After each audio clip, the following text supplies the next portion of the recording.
Assalamu alaikum wa rahmatullahi wa barakatuh. Paix sur ceux qui suivent les guidés, paix et bénédiction sur le prophète, sallallahu alayhi wa sallam, sur ses compagnons, ses amis, sa famille, ainsi que sur tous ceux qui le suivront de bonne foi jusqu'au jour du jugement. Je profite que j'ai du temps pour continuer. Et je répète, vous écouterez quand vous aurez le temps. Donc, le thème là, c'est red flag et conditions de mariage. Parce que il y a pas mal de jeunes en fait qui disent, quand je fais une rencontre, Mukabala, etc., je sais pas trop en fait à quoi il faut faire attention, qu'est-ce qu'il faut demander. Et je comprends, c'est vrai que c'est un peu, si on n'a pas beaucoup d'expérience, c'est un peu complexe de savoir exactement c'est quoi les bonnes questions, c'est quoi les réactions qui sont favorables, défavorables, etc. etc. Mais juste avant de commencer, je voudrais répondre à un commentaire qui est un commentaire qui représente l'avis de beaucoup de gens qui selon moi est faux. Mais bon, voilà, ça se discute, hein, c'est pas, moi je dis pas que, contrairement à ce qui est écrit, je dis pas que j'ai toujours raison, je dis que ça se discute, qui consiste à dire en fait que quand ça va mal avec une personne, enfin son mari, sa femme, une fois, deux fois, trois fois ou plus, c'est qu'à un moment donné, il faut se poser des questions sur soi-même. Alors je suis un peu étonné de ce commentaire, je crois qu'il est sur la vidéo qui s'intitule... je ne sais plus. Il y en a eu tellement là, dernièrement, je ne sais plus très bien lequel, mais j'ai lu ce commentaire, parce que je lis tous vos commentaires. Hein. Faut savoir, je lis vraiment tout, parce que pour moi, c'est une source d'inspiration de voir comment vous réagissez aux audios. D'ailleurs, j'ai pensé, je vais écrire mon adresse mail pour avoir des réactions de certaines d'entre vous que vous ne voulez pas afficher en public. Je peux comprendre, et des gens, ça gêne que les autres lisent, mais moi ça m'intéresse en fait. Donc voilà. Ça m'intéresse parce que la nature humaine m'intéresse, et je veux essayer de comprendre qu'est-ce qui se passe dans la tête des autres. Parce qu'on est toujours tous dans notre tête, mais on ne sait pas ce qui se passe dans votre tête. Et parfois, quand on entend, on dit « Ah ouais, j'ai pas pensé à ça. Ah oui, si on se met à sa place, je comprends. » Ouais. Ça permet d'affiner les analyses, en fait. Donc, je mettrai le mail, parce qu'il y a beaucoup de gens, ils l'ont pas. Moi, j'oublie, en fait. Hein, il y a beaucoup de gens qui n'ont pas mon mail. Et donc, ils ne peuvent pas écrire. Je vais peut-être même l'afficher en dessous de la vidéo. Je ne sais pas, je vais voir. Bon. Donc, je suis étonné de ce commentaire qui dit qu'on doit faire une analyse sur soi-même et tout, parce que c'est ce que j'ai dit en fait. C'est ce que j'ai dit, la personne n'a pas bien écouté. J'ai dit, quand je parlais de mon cas, j'ai dit, j'ai très très bien compris que la source du problème, c'était moi. C'est-à-dire qu'on ne sauve pas des gens qui ne demandent pas à être sauvés. Donc oui, syndrome du sauveur, ça devient un problème quand on veut sauver les gens malgré eux. Parce qu'il y a des gens, ça, je le répète, hein, encore une fois.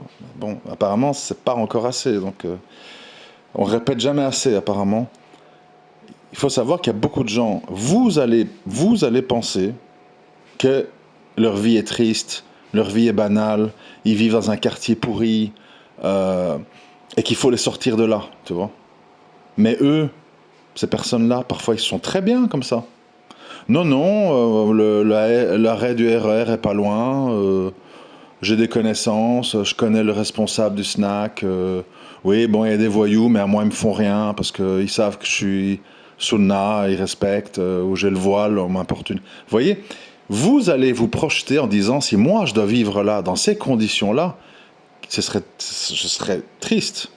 Mais en fait, la personne, tu vas lui dire, viens ma sœur, on va se marier, j'habite une maison 4 chambres avec un jardin, j'ai une voiture, je manque pas d'argent, etc. Elle me dit ouais, bof, moi ça va, je suis pas très dounia, l'argent. Ils sont heureux en fait. Et donc toi tu vas croire qu'il faut intervenir, qu'elle va être reconnaissante, qu'elle va être heureuse dans une grande maison, etc. avec un mari communicant, psychologue et tout. Mais elle, peut-être qu'elle n'a pas envie de parler. Elle n'a pas envie que tu l'analyses. Elle n'a pas envie que tu l'aides. Elle n'a pas envie de vivre à la campagne. Elle n'a pas envie de vivre avec de l'argent. Elle est heureuse avec son RSA, ses petites courses au Leader Price, ses petits TikTok. Toi, tu crois que c'est triste, mais peut-être pas elle. D'où tu vas sauver, tu vas être gentil, tu vas l'amener dans une vie que 99% des musulmans n'ont pas. Et au final, je ne vais pas dire qu'elle va te cracher dessus, mais enfin, elle va dire ouais, et alors? Parce que pour elle, ça n'a pas de valeur, en fait. Vous comprenez? Donc, oui, moi, je ne conteste absolument pas le fait que bon nombre de gens qui ont des échecs sentimentaux, c'est parce qu'ils transportent parfois leur psyché sur les autres. Et les autres, il y a toutes sortes de gens. Hein. T'as même des gens, t'as des SDF, c'est des histoires vraies. Hein. T'as des SDF qui sont très heureux dans des cartons dans la rue. Tu leur dis, viens, il y a un refuge, t'auras chaud. Non, non, non, non, non, ma liberté, je veux vivre dehors. Ils veulent pas. Il y a des gens, ils veulent pas, il faut comprendre, ils veulent pas. Ils veulent être seuls, ils veulent ceci, etc. Et parfois, ils veulent juste se marier pour des besoins intimes, mais pas pour autre chose, en fait. Pas pour autre chose. Toi, tu crois qu'ils veulent une autre vie. Toi, tu crois qu'ils vont être heureux, heureuses dans la vie que tu leur proposes. Et puis, c'est pas le cas, en fait. Au contraire. Ah, il se passe rien à la campagne. Moi, je suis habitué, les klaxons, les gens, les marchés. Pire, ça va devenir un reproche. On va te le reprocher. Enfin, bref. Donc, ce commentaire, en fait, c'est quelqu'un qui n'a pas bien écouté parce que justement, il y a eu une introspection, il y a eu une autocritique. Et c'est pas du tout dans le sens de dire trop gentil, trop prévenant, j'ai tout bien fait. Non. On croit qu'on est gentil parce qu'on se projette. Mais l'autre vit ça peut-être comme une humiliation, comme une privation de liberté. Ah, moi, avant, je pouvais bouger en ville, je prenais le métro, je prenais le tram, j'étais autonome. Maintenant, je dépends de toi, c'est toi qui as la voiture, moi, j'ai pas le permis. Et donc, ça va se retourner contre la personne qui a extrait l'autre de sa vie, dans laquelle il ou elle avait ses habitudes et était très heureuse comme ça. Donc c'est ça le problème, c'est votre conception du bonheur, votre conception de la gentillesse, votre conception de l'élévation sociale, c'est pas la conception de l'autre. T'as des gens qui aiment, je sais pas comment on peut appeler ça, leur vie comme elle est. Et en fait, ils n'ont pas spécialement envie de changer de vie. Mais ils veulent bien un homme ou une femme dans leur vie. Pour des questions, voilà, de besoins, etc. Bon, bref. Je vais pas continuer parce qu'on est déjà à 7 minutes, ça passe super vite. Et après, je vais m'écarter du sujet. Alors, red flag et conditions. Bon, à quoi il faut faire attention? Qu'est-ce qui est un bon signe? Qu'est-ce qui est un mauvais signe? Etc. etc. Alors,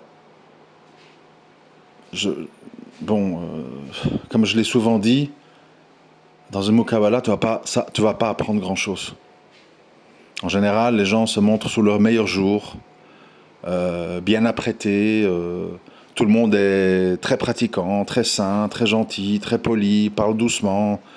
Tu vois rien en fait. Tu vois rien. Donc, ouais, il faut pas rêver, hein, je veux dire, c'est pas dans les Muqabala que des gens vont dire ouais, je suis nerveux, oui, j'insulte facilement, oui, quand je monte dans les tours, etc. Ah, au premier problème, je vais parler de khol et d'annulation de mariage. Les gens ne te disent pas ça. Les gens te disent je suis très douce, j'obéis à mon mari, c'est l'islam avant tout dans ma vie. Voilà. On va pas te dire la face sombre.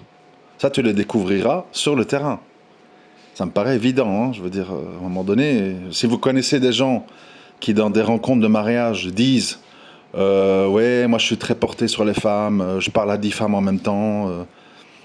Qui va dire ça? Personne va dire ça. Non, non, ma femme, machin. Je suis sérieux, je suis fidèle, je m'engage. Bon, voilà. Alors ça, on écarte déjà. On laisse tomber, ça sert à rien de parler de ça parce que c'est inutile en fait. C'est inutile. Deuxième chose, on parle souvent en islam de la réputation. Donc on dit faire une enquête sur la personne. Ça, c'était valable avant ou dans des conditions où on vit dans un village. C'est-à-dire, tout le monde connaît tout le monde, chaque famille connaît d'autres familles. On sait, la fille un tel, elle a fait ça, le fils d'un tel, il est comme ça. là peut-être tu peux faire une enquête. Aujourd'hui, on est dans le monde des villes et de l'anonymat. Personne, rien, c'est rien sur personne. Et quand on croit savoir, on croit des ragots. Oui, à ce qui paraît, c'est une fille facile. Ah, à ce qui paraît, c'est un homme à femme. Ah, c'est quelqu'un qu'on a déjà vu se balader la nuit. Bon, voilà. On va vous dire des trucs de je crois, j'ai entendu dire, je pense, peut-être que, ça veut dire que. Vous voyez, bon. En plus de ça, je rajouterais, pour corser le tout, qu'il y a des gens, c'est ça qui est très compliqué, qui ont un certain comportement quand ils sont seuls, qui n'est pas toujours comme il faut, et qu'une fois qu'ils sont mariés, en fait, ils se comportent bien. Et inversement, tu as des gens qui se comportent très bien tant qu'ils sont seuls, et que voilà, ils se baladent, tous les gens de la rue la connaissent ou le connaissent, il adopte un certain comportement dans ces conditions-là, et une fois qu'il est marié, en fait, c'est une autre personne. Il ou elle commence à pas aimer la routine, à devoir subir l'autre, elle devient nerveuse. Donc de nouveau, ça veut rien dire, parce que les gens ont à témoigner sur l'autre. Parce que ce témoignage, il est basé sur quoi en fait? Des ragots, d'avoir vu ou entendu des choses quand la personne était seule, et personne ne sait comment cet homme ou cette femme vont être dans le mariage. Parfois, tout change et pas nécessairement bien. Parce qu'il y a des gens qui ne sont pas faits pour être mariés. Les gens veulent être mariés parce que les musulmans doivent être mariés pour avoir de l'intimité, mais ils ne sont pas faits pour le mariage. D'où le problème, qu'est-ce qu'on fait? Mais bon, ça c'est un autre sujet. Donc, une fois qu'on a évacué ça, on peut passer à autre chose. Alors, ça, fatalement, une fois que ça, c'est les choses de la religion. Muqabala, faire son enquête. Bon, ici, on voit que ça a ses limites. Il faut être honnête, hein. On n'est pas là pour la langue de bois, ça sert à rien sinon. Donc, fatalement, maintenant, on passe à quoi? Aux expériences personnelles. Le terrain, la réalité. Ça ne veut pas dire que les conseils de départ sont sans valeur, c'est qu'il faut les prendre avec des pincettes. Parce que tu as des gens... vous savez, si vous faites une enquête sur moi, vous allez entendre des trucs fous, en fait. Ouais, c'est un raciste. Ouais, c'est un homme à femme. Ouais, c'est un multidivorcé. Ouais, c'est un ex-détenu. Enfin, des trucs, t'as peur, tu t'enfuis, en fait. Alors que la réalité, elle est tellement différente, tu vois. La réalité, elle a mille lieues de ça, en fait. Je suis un homme tranquille, qui vit à la campagne, dans une maison, 4 chambres, jardin, avec 3 petits garçons, que j'éduque seul. J'ai des moyens, alhamdoulilah, etc. Je cherche pas d'embrouille. Je suis à l'écart de fitna. Je suis au milieu de la nature, etc., etc. Voilà. Mais les gens, ils vont te décrire un personnage terrifiant, tu vois. Donc tu dis, oulala, tous les pères de famille vont dire, oulala, je donnerai jamais ma fille à ce type. Tu vois. Et moi, c'est normal. Si j'entends ça aussi, j'ai peur, tu vois. Donc voilà, les limites des témoignages, ça dépend qui te les donne. Et ça dépend ce que la personne sait réellement de la personne. Et pas des ragots, des je crois, je pense, j'ai cru comprendre que, etc. Donc, expérience personnelle. Bon, moi je suis un homme, donc je ne peux pas parler à la place d'une femme. Je suis obligé évidemment de donner mon analyse dans un sens. Red flag et conditions. Bon. Il y a des points, quand vous faites une rencontre de mariage, qui sont pour moi essentiels à discuter. Et éventuellement à mettre par écrit. Parce qu'avant, je ne prenais pas ça très au sérieux, je pensais que c'était des caprices, mais en fait, je comprends qu'aujourd'hui, il faut mettre ça par écrit. Parce qu'après, les gens disent « Non, non, j'ai pas dit ça. Non, non, t'as mal compris. » Il faut mettre par écrit, en fait. Je sais que c'est pas très romantique, mais enfin, bon, dans certains cas, tu vois, parce que quand on voit toutes les couleurs, après, on se rend compte qu'il faut quand même faire attention. Et parfois, un écrit, ça permet de dire « Attends, regarde. T'avais écrit ça, t'as écrit truc, t'as signé. » Et l'autre, elle ne peut plus commencer à faire des jeux, des tours de passe-passe, etc. Alors, les questions essentielles. Je ne vais pas penser à toutes, parce que je ne suis pas occupé à lire un texte, je suis occupé à parler comme ça, tête ouverte. Mais bon, je dis ce qui me vient à l'esprit. Il faut d'abord se mettre d'accord sur des points très importants. Bon, évidemment, au niveau de la religion, il faut quand même un minimum être sur une longueur commune. sur les grands axes, parce que bon, vous le savez, hein, l'islam est plein de sectes. Chaque secte pense être la secte sauvée, donc c'est très compliqué en fait. Je ne vais pas vous faire la liste des sectes, mais enfin bon, donc il faut quand même un peu voir la perception de la personne de l'islam qu'elle a ou qu'il a. Ça, quand même, c'est important parce que ça peut quand même porter. Vous imaginez un couple qui se dispute sur des questions de religion. Oui, mais non. Oui, mais cher truc, il a dit. Oui, mais ce cher, il a été démenti par l'autre qui a dit que c'était un égaré. Mais non, c'est pas un égaré, c'est ton cher qui est égaré. Bon, vous voyez le genre. Hein. Donc, il faut quand même faire attention à ça. La vision de la religion. Bon. Donc ça, moi, je mets un peu à part parce que je veux être dans le pratique. La religion, c'est des choses de base, ça, la religion, bon, c'est important, c'est le début, hein, et après il y a la suite. Alors, première chose qui me vient à l'esprit, en tant qu'homme, hein, c'est... enfin, il y a plein de choses qui me viennent à l'esprit, mais qui sont inutiles, en fait, parce qu'on ne va pas te répondre. C'est quoi tes défauts? Ça ne sert à rien de demander ça. Comment tu es dans la colère? Ça ne sert à rien de demander ça. Parce que la personne ne va jamais dire, voilà, quand je me mets en colère, j'insulte, quand je me mets en colère, je casse tout, quand je me mets en colère, je demande mon roule tout de suite. Les gens vont jamais te dire ça, jamais. Donc ça sert à rien de demander, c'est perdre du temps en fait.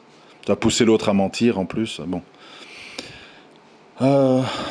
Donc, qu'est-ce qu'on peut discuter en fait qui est utile? C'est, ma sœur, est-ce que tu veux, enfin, pas est-ce que tu veux, est-ce que pour toi, c'est important de travailler ou de rester dans ton bait? Par exemple, hein, ça me vient à l'esprit comme ça. Parce que là, déjà, ça, quand même, ça permet déjà de faire un grand filtrage. Pourquoi je dis ça? Vous avez des sœurs très instruites, très intelligentes, très vivantes, très amusantes, tout ce que tu veux, et qui peuvent être pas mal en plus physiquement, mais qui sont formatées sur études-travail. C'est-à-dire que c'est des femmes dans leur foyer qui sont malheureuses. Elles s'ennuient, elles tournent en rond, elles dépriment, elles ont besoin d'aller dehors, de rencontrer des gens, de faire des choses, et des mouvements associatifs, et d'organiser des conférences, etc., etc. Donc il faut à ne pas mélanger avec faire du business en ligne chez soi, c'est encore autre chose. Hein.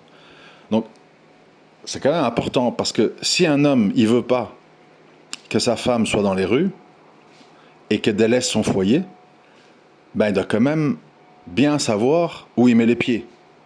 Et pas justement dire, ouais, elle a le voile, oui, elle est mignonne, oui, oui, mais bon, d'accord, mais c'est quoi son formatage cérébral concernant le travail et le foyer? C'est important. Donc ça, c'est un point. Deuxième point, la question des enfants. Alors, peut-être pas dire tu veux ou tu veux pas des enfants, parce qu'en général, sauf exception, une femme qui n'a pas d'enfants, ben, elle en voudra au moins un ou deux, en général, sauf exception, parce qu'il y a des exceptions. C'est pas ça qu'il faut demander. Il faut plutôt demander, est-ce que tu as l'habitude, est-ce que tu as déjà eu l'occasion dans ta vie de t'occuper d'enfants? C'est-à-dire changer les couches, supporter les cris, se lever quand ils sont malades et qu'ils appellent, etc., etc. Est-ce que tu as déjà, avec tes frères et sœurs ou avec des enfants, ou si tu as fait des formations, est-ce que tu as déjà côtoyé des enfants? Tu sais c'est quoi gérer un enfant? C'est une question importante. Donc ça, la maison, les enfants, ok.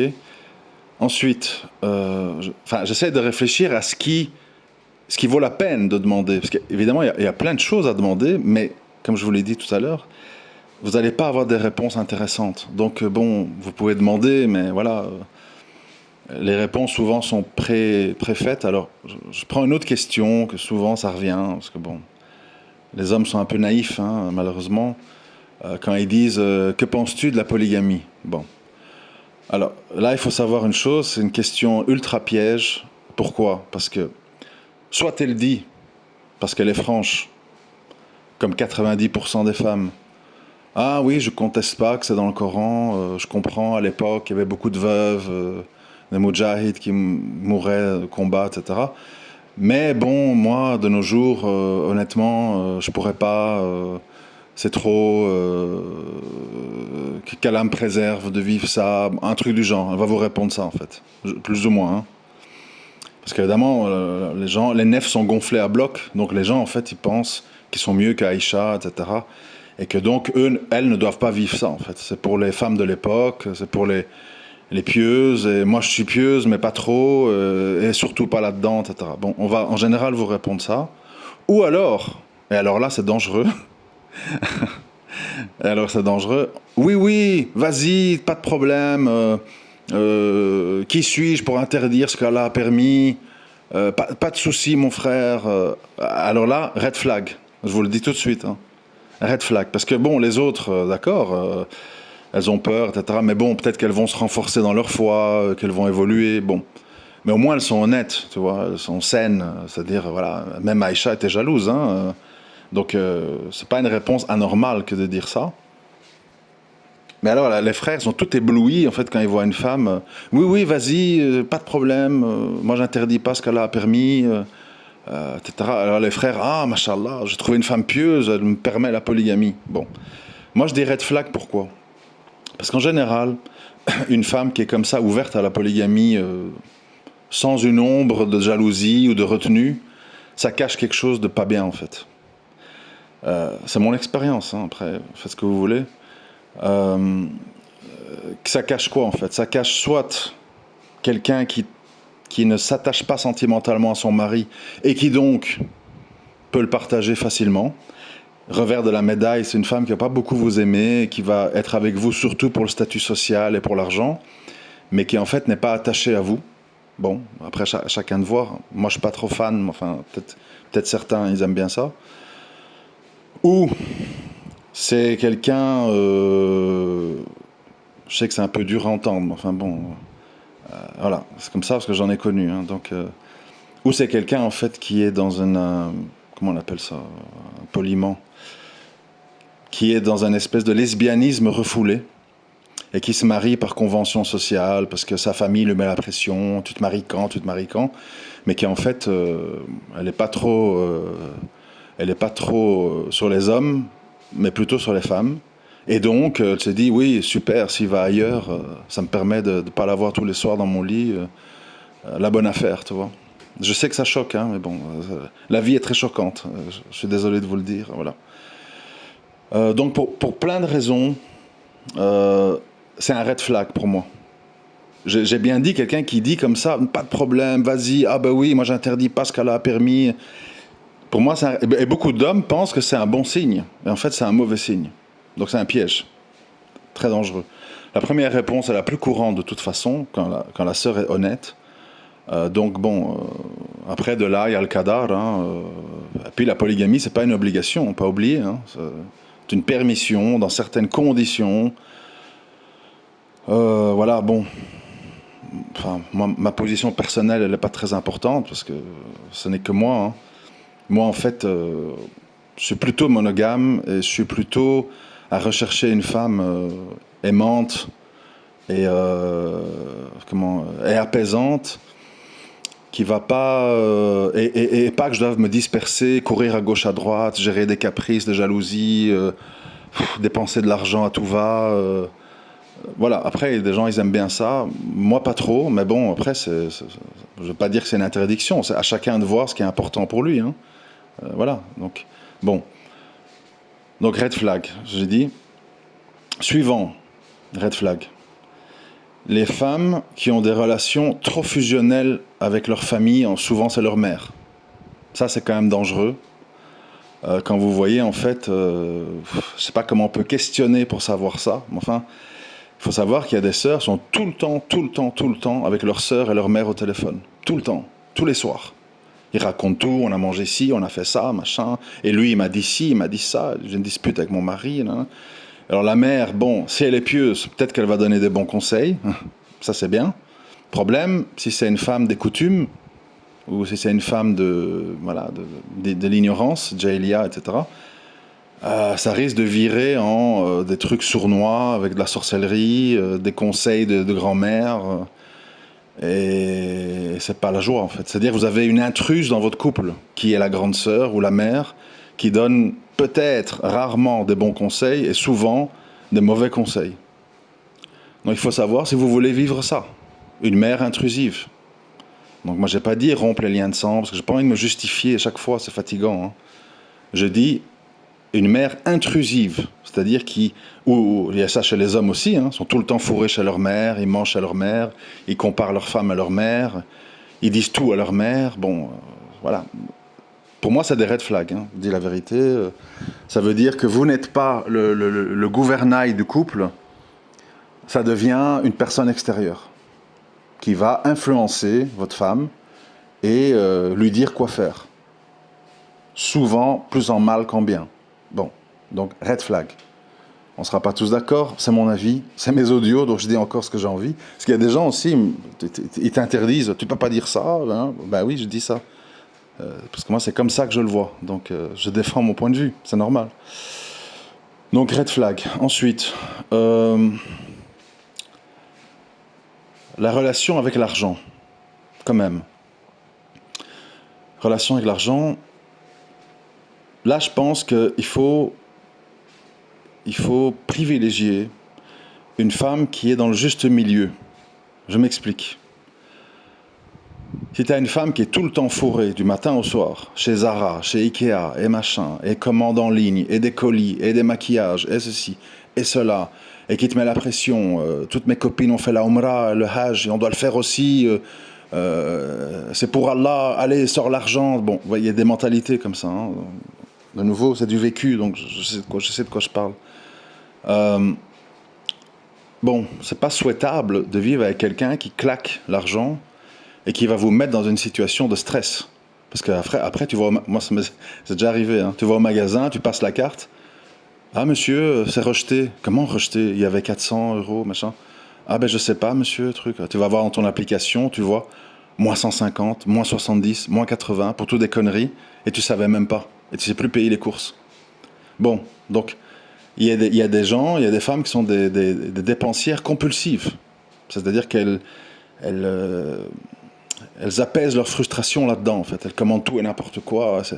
Et ils ont des armoires pleines à craquer de vêtements et de chaussures, et ils en veulent encore plus, ils savent même plus où les mettre. Et ça s'accumule, ça déborde, enfin ça devient complètement absurde. Donc la relation avec l'argent. Alors j'ai donné l'exemple dans ce sens-là, mais il y a l'exemple opposé. Ah non, non, moi Dounia, je déteste, je veux rien. Moi j'ai des vieilles chanclas, je fais mes courses au premier prix, je veux rien. Bon, ça c'est aussi un autre problème, parce que il faut quand même une femme qui te pousse vers une qualité de vie. C'est-à-dire qui décore ta maison, qui fait des bons plats, qui s'habille convenablement, qui se parfume, qui prend soin d'elle, etc. Si c'est vraiment quelqu'un d'ultra bohème, et tout ce qui est dounia, c'est pas bien, parce que soi-disant, c'est pas dans la religion combat ça, bah tu te retrouves avec un peu dans les favelas, quoi. Bon, de nouveau, il faut aimer, quoi. Tu vois?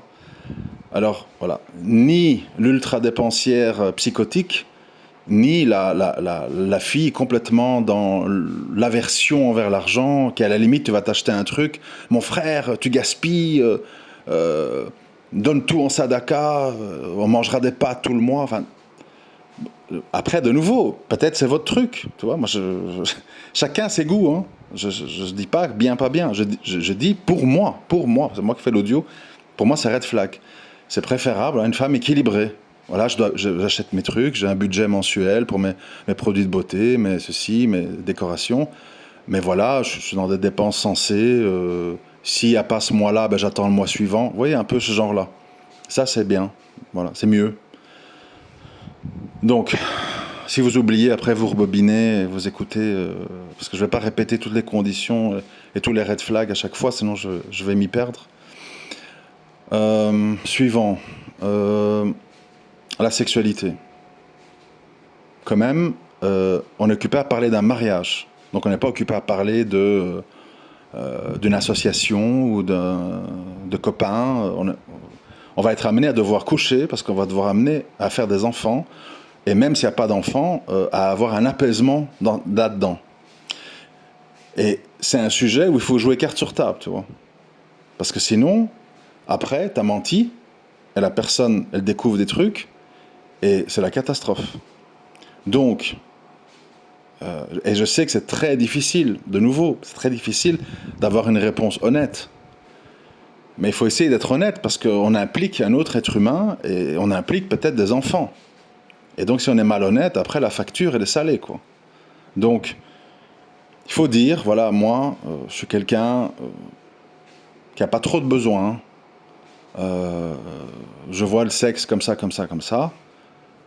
Et vous devez vous dire, est-ce que ça me correspond, tu vois.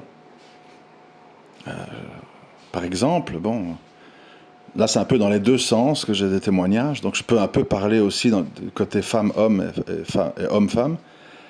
T'as des femmes qui te disent oui, moi je suis indisposée une semaine, et puis une semaine avant et une semaine après, j'ai mal à la tête, j'ai mal au ventre, j'ai des insomnies, j'ai des migraines, je souffre de vaginisme. Bon, qui te fait toute une liste. Bon, t'as compris que ça va être difficile, quoi. Je m'excuse d'être cash, hein, mais bon, sinon, ça sert à rien que j'en parle, quoi. Donc autant être clair, quoi. Il faut savoir que tu t'engages dans un truc où tu vas avoir une fenêtre de relation qui va être une semaine par mois, quoi. Parce qu'il y aura ceci, il y aura cela, bon. Après, je sais pas, ça se soigne, ça s'améliore peut-être, ça se traite, des sexologues, enfin, ça je sais pas. Il faut voir si la personne, à nouveau, estime qu'elle est bien comme ça ou si elle veut se soigner. Parce que quelqu'un, il veut pas se soigner, il est très content comme ça. C'est son choix à elle, mais c'est peut-être pas un choix pour toi. Et toi, tu restes et tu subis. Donc, à voir, tu vois, à discuter. Et de l'autre côté, euh, voilà, moi j'ai déjà connu des sœurs qui avaient expliqué que voilà, elles avaient été bon, divorcées, hein, elles avaient été mariées à des hommes très pieux, très gentils, la barbe, ils vont à la mosquée, etc. Et elles disaient bon ben j'avais pas grand-chose à lui reprocher religieusement. Le problème, c'est que le frère était tout le temps dans ses études, dans ses cours, dans la lecture du Coran, et au final, il ne m'approchait que dans mes périodes d'ovulation pour avoir un enfant. Et en dehors de ça, je ne l'intéressais pas. Ça ne l'intéressait pas, les rapports. Il voulait des rapports pour avoir un enfant. En dehors de ça, ils disent, ouais, truc... comment ça s'appelle? Je sais plus le nom. Enfin, bref. Que... En gros, ça les dégoûtait, mais enfin, c'était pas trop leur trip, quoi. Ah, bon, ouais, il faut le dire, il faut dire ça à une femme. Ah, moi, écoute, ma soeur, moi, je suis tout le temps à la mosquée, moi, je suis tout le temps dans des dourous, moi, ce qui m'intéresse, din, tout le temps. Si on doit avoir des rapports, c'est quand on doit avoir un enfant. En dehors de ça, bon, on fait autre chose, on s'occupe. Il faut le dire, hein. Parce que peut-être tu es avec une femme. Parce que dans la légende urbaine que j'entends, hein, on a toujours l'air de dire les hommes ont des besoins, les femmes, elles les assouvissent, mais elles n'en ont pas. C'est faux, hein. Faut savoir que c'est totalement faux. Il y a des femmes, pas toutes, hein, mais il y a des femmes qui ont beaucoup de désirs, beaucoup de besoins. Et si l'homme il n'est pas dispo, pour x, y raison, elles peuvent devenir enragées, quoi. Et alors on va dire, ah, elle est folle, ah, elle est furieuse, ah, elle est névrosée. Peut-être qu'elle est comme ça parce qu'en fait, t'es pas dispo pour l'apaiser. Vous voyez, tout est interconnecté. Et donc, à un moment donné, un problème en amène un autre. Donc, c'est très important, ces sujets-là, pour un peu voir. Maintenant, si les deux sont, oui, c'est pas trop notre truc, on est très dans les études, les enfants, etc. Et de temps en temps, quand on est bien détendu et que ceci, que j'ai pas mal de tête, que j'ai pas mal au ventre, que mon mari est là, ben, c'est déjà bien si ça arrive de temps en temps. Bon, voilà, il y a des gens comme ça. S'ils sont tous les deux comme ça, très bien, tu vois, ça dépend. Ça dépend, hein. Moi, j'essaie toujours de voir la norme. Donc voilà, d'un côté ou de l'autre, red flag si jamais vous êtes quelqu'un d'équilibré, quoi, dans ce côté-là. Ensuite, je réfléchis. Qu'est-ce qu'on peut demander qui est important et qui va nous donner des réponses sincères. Il faut, bon, je sais que c'est un conseil difficile à appliquer, mais bon, Il faut essayer, et c'est un jeu dangereux, hein. Moi, ça m'a déjà coûté cher. Il faut essayer avant le mariage, durant la période de discussion. Je ne vais pas dire de provoquer une petite dispute, mais c'est un peu ça en fait. Il faut essayer de voir comment cet homme, cette femme réagit quand il se passe des choses ou quand tu lui dis des choses qui ne lui plaisent pas. Exemple. Une sœur qui veut se marier à un frère, etc. Bon, ils sont en cours de négociation pour le mariage. Et alors le frère, bon, toute la journée, la sœur, elle a appelé, elle a envoyé des messages. Ça restait gris, c'était pas lu, pas de réponse. On appelait, messagerie, etc. Bon. En fin de journée ou le lendemain, s'il n'y a pas eu moyen d'avoir un contact, profitez pour dire mon frère, t'étais où hier en fait? Parce que moi j'essaie de t'appeler. Normalement, je sais que tu devais être là. Comment ça se fait que ton téléphone il n'est pas ouvert? C'est quand même un peu inquiétant le fait que je peux pas te joindre. Peut-être j'ai quelque chose d'urgent à te dire. Moi, je dois quand même savoir à l'avenir, quand on sera marié femme, où tu es, qu'est-ce que tu fais. Est-ce que c'est une habitude chez toi de fermer le téléphone, de pas donner de nouvelles, de pas décrocher, etc., etc. Donc un petit peu l'accabler comme ça. Et là, vous allez voir la réaction. Si c'est les réactions normales, je l'ai oublié chez mes parents, parce que si, parce que ça, et puis je l'ai recherché. Bon, je sais pas, une histoire, je sais rien, j'invente. Ou, oui, mais bon, quoi? Tu me soupçonnes de quoi? Tu crois que je cours derrière toutes les femmes de la rue? Si ça commence comme ça, merci, tu vas me mettre la pression. Là, tu vois un peu comment il réagit, en fait. Tu vois? Et c'est bien d'un peu voir comment une personne, quand on la sort de sa zone de confort, quand on commence un petit peu à l'accuser, ou on commence à la soupçonner, de voir comment elle réagit. Parce que normalement, quelqu'un qui a la conscience tranquille, qui fait rien, etc., et qui, pour une raison ou une autre, ça s'est passé, il va vous donner une réponse crédible, calmement, en fait. Sans drama, sans cri, sans culpabilisation, etc., etc. Donc, c'est tellement important de voir comment quelqu'un réagit dans une situation où on n'est pas dans la romance ou dans les fleurs bleues, quoi. Un petit peu quelque chose de terre à terre où vous demandez des explications, tu vois. Bon, je ne vais pas donner d'autres exemples, vous pouvez imaginer, hein. Mais voilà, comment quelqu'un réagit dans la colère ou dans un conflit ou dans des soupçons, comment il réagit. Voilà. D'ailleurs, j'en profite pour dire que un homme ou une femme qui n'est absolument pas jaloux. Ah non, moi je suis pas jalouse, tu sais, moi, je vais jamais regarder dans ton téléphone. Si t'as une coépouse, c'est très bien.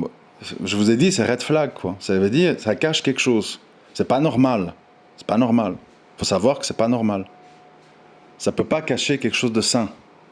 On peut vendre ça à des naïfs, hein, pas à moi en tout cas. Hein. Voilà. Je crois pas que les femmes actuelles qui nagent dans Dunia, elles sont mieux qu'Aïcha. Hein. Donc, pour moi, ça cache quelque chose. Ça peut être plein de choses, mais de pas spécialement.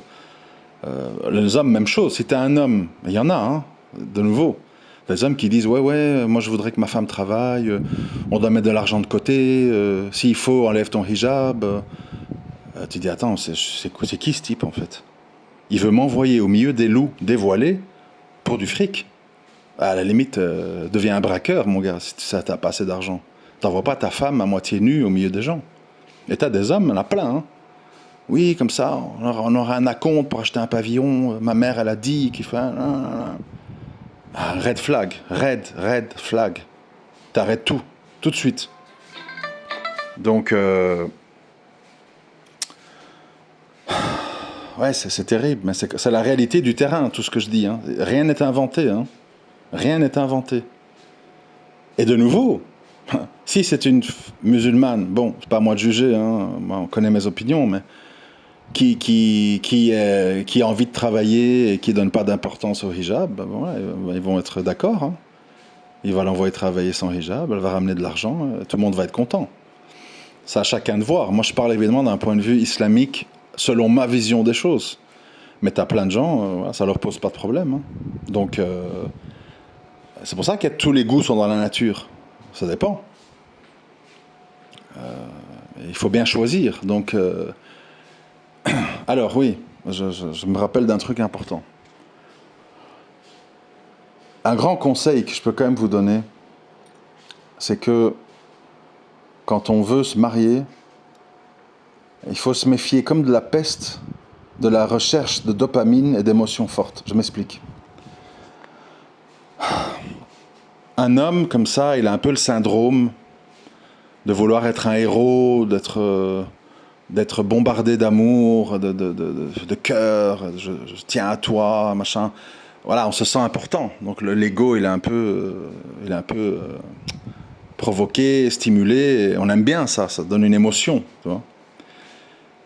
Mais selon moi, selon mon expérience, il faut quand même se méfier des sœurs qui en font trop. Et qui vous connaissent pas encore vraiment, en fait, puisqu'ils n'ont pas eu de rapport avec vous. Si c'est juste sur des mots, comme ça, et qu'il y a tout ce bombardement affectif, ça cache peut-être quelque chose de problématique. C'est qu'il y a un déséquilibre émotionnel, elle voit en vous un espèce de mythe, ou un père de remplacement, ça peut être plein de choses, en fait. Et le problème, c'est que la récompense du début se payera après, parce qu'après, il y aura la déception. Parce que cet homme que j'ai idéalisé à outrance, que j'ai bombardé de cœurs, de trucs, tu me manques, où es-tu, je ne pense qu'à toi, machin, une fois que je vais voir qu'il a des défauts, qu'il a des manquements, qu'il m'aura déçu, qu'il aura dit un truc qui m'a déplu, je vais tomber de mes nuages et je vais dire, ah, finalement, c'est un homme comme les autres, bof. Et là, c'est fini. Il n'y a plus de cœur, il n'y a plus de trucs, il n'y a plus rien. Il y a juste, ah, si j'avais su, ma mère m'avait dit de me méfier, le mariage. Bon, tu vas entendre des trucs pareils, quoi.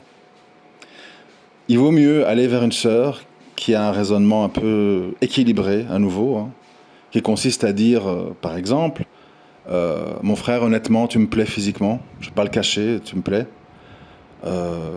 J'aime bien ta vision de la religion. Je sais que la vie de couple, elle est faite de haut et de bas, je ne t'idéalise pas.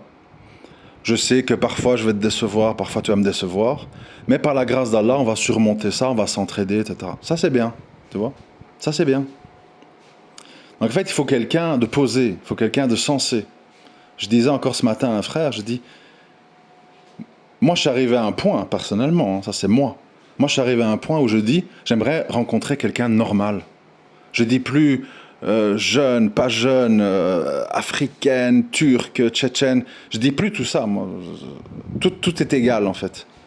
Mais quelqu'un de normal, ça veut dire quelqu'un en fait sur tous ces points que je viens de citer là, qui réagit normalement en fait, sans excès, sans être dans des débordements émotionnels, et de rage, de ceci et de revendications. Ouais mais quoi, tu veux m'enfermer à la maison, je vais étouffer.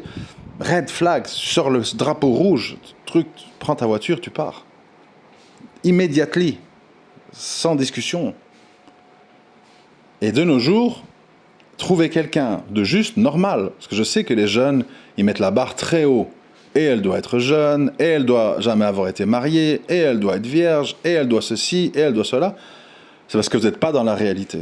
La réalité, c'est que de nos jours, si tu trouves quelqu'un de normal, même qui a un vécu, même qui a connu un autre homme, même qui est plus vierge, même qui n'a pas la couleur de peau que tu veux, ou que tu rêves, ou que tu idéalises, si elle est normale, tu as déjà beaucoup, mon frère. Normale, ça veut dire équilibrée, reconnaissante, qui n'exagère pas dans les disputes, qui n'exagère pas dans les demandes, qui arrive à patienter quand il y a un problème, qui sait communiquer, qui n'a pas des réactions incroyables, complètement folles. T'as des gens qui se marient, et puis ils vont vivre ensemble, et sur la base d'un malentendu, ou d'un mot de travers, ou d'une phrase mal comprise, ou d'un soupçon, ils te disent « j'annule le mariage ».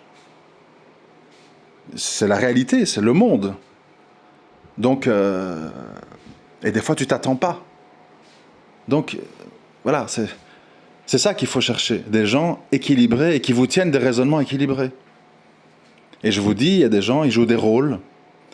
Ils vous disent toutes sortes de choses qui ont l'air d'être des propos pieux. Oui, oui, la polygamie. Oui, oui, je suis pas jalouse. Hein. Mais en fait, ça cache quelque chose qui n'est pas ce que vous croyez. Donc ça, c'est un peu, voilà, on est déjà à 45 minutes, c'est un peu le conseil global. Quant aux conditions, les conditions, c'est pas à moi de les donner parce que ça dépend comment vous êtes. Ça dépend où vous en êtes dans la religion, quel genre de musulman vous êtes, qu'est-ce que vous acceptez ou n'acceptez pas. Les conditions, c'est très personnel. Moi, je peux pas dire c'est comme ça, comme ça, comme ça. Bon. Il y a des gens qui ont beaucoup de conditions. Bon, c'est vrai que ça filtre beaucoup, mais évidemment, ça rend les choses difficiles. Mais au moins, la personne sait ce qu'elle veut. Et tu as des gens qui n'ont pas de conditions. Bon, c'est facile, mais ça veut dire que la personne ne voit pas très clair dans ce qu'elle veut ou ne veut pas. Et elle va le découvrir dans le mariage, et peut-être ça va poser problème parce que il ou elle va réaliser dans le mariage qu'en fait, telle et telle habitude ou quoi lui pose problème alors qu'elle ne le pensait pas au début. Parce qu'elle a dit non, non, tout est bien, j'accepte tout, pas de souci. Bon. Vous imaginez quand même bien que ceci n'est pas vrai. Il n'y a personne qui dit amen à tout, et qui a jamais choqué, etc. Il y a toujours des points, voilà. Et des fois, vous êtes surpris. Vous dites, mais attends, elle m'avait dit ça, c'est pas un problème. Puis maintenant, il y a une petite histoire et elle explose. Et alors là, c'est le début des problèmes. Donc voilà, bon, en substance, j'ai pas été très synthétique parce que c'est pas ultra complet, mais bon. En substance, l'histoire des red flags et des conditions. Les conditions, j'ai pas abordé parce que c'est trop personnel. Voilà, ça dépend. Il y a des gens qui veulent faire la hijra, d'autres pas. Donc oui, il faut en parler. C'est ma sœur, est-ce que tu veux faire la hijra ou pas? Elle va dire non, je reste près de ma mère, Paris, machin. D'autres qui vont dire oui, je suis mon mari, là où il va, je vais. Bon, voilà. Mais ça dépend si vous voulez faire hijra ou pas. Et tout le reste, même chose. Si votre objectif c'est d'acheter une maison à Riba, fatalement, il faudra 2 salaires, il faudra plein de choses. Donc oui, ça rejoint tout ce que j'ai expliqué plus tôt. Mais tout dépend comment vous voyez la religion. Ça, moi, je ne suis pas à votre place. Hein. C'est à chacun de voir. Mais il y a quand même des thèmes. Les thèmes que j'ai abordés, ce sont des thèmes quand même importants pour cerner où se situe la personne dans l'échelle de votre fonctionnement personnel. Il ne faut pas se laisser comme ça éblouir par... moi, j'ai vu ça tellement de fois dans ma vie, quoi. Des frères... Enfin, je me rappelle d'un cas, comme ça, qui me vient à l'esprit. Ça remonte à pas mal d'années. Bon, le frère, il est dans autre chose maintenant, donc bon, même s'il se reconnaît, c'est pas grave. Il était dans une rencontre avec une convertie, une blonde aux yeux bleus. Voilà, il était complètement... C'était quelqu'un d'origine tunisienne, je crois. C'était un peu son rêve, blonde aux yeux bleus. Donc, en fait, il a complètement idéalisé. Il a dit amen à tout. Moi, je lui ai dit, écoute, parce que j'étais un peu entre les deux quand il y avait des malentendus, quand il comprenait pas les phrases en français, parce qu'il avait un français de base, etc. Je lui ai dit en privé, je dis, écoute, Harry, cette femme-là, elle est très gentille, tout ce que tu dis, mais elle veut absolument travailler. Elle a dit qu'elle est malheureuse à la maison. T'as bien entendu ça, tu vois? Oui, mais non, parce qu'après, quand elle aura un enfant, elle va rester à la maison, truc, hein, bon.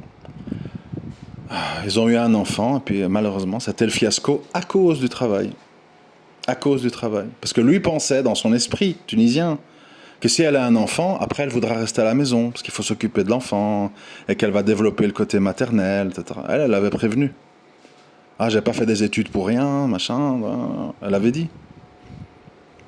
Fiasco, voilà. Famille monoparentale, je crois que la sœur, jusqu'à aujourd'hui, elle n'est pas remariée. C'est souvent comme ça. 3/4 des divorces, rarement la femme refait sa vie. Il faut le savoir. C'est pour ça que j'avais dit, je ne sais plus trop où, pour la femme, c'est un gros enjeu, cette histoire. Surtout quand elle a des enfants.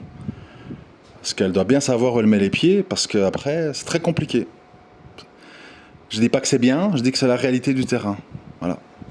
Surtout s'il y a un enfant, parce que ça implique plein de choses. C'est l'enfant d'un autre. Le père doit venir chercher son enfant, donc il doit voir l'ancien mari. C'est très compliqué pour un homme. Désolé, mais c'est comme ça en fait. Donc, Une femme, quand elle s'avance à faire des enfants avec un homme, elle doit être vraiment sûre de son coup, quoi.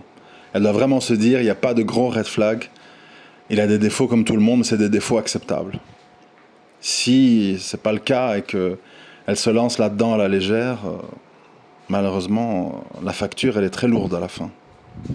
Je suis obligé de le dire, je peux pas mentir. Je m'arrête ici parce que c'est long, mais comme d'habitude, ça demanderait à être beaucoup plus approfondi, parce que c'est des questions importantes et délicates. Assalamu alaikum wa rahmatullahi wa barakatuh.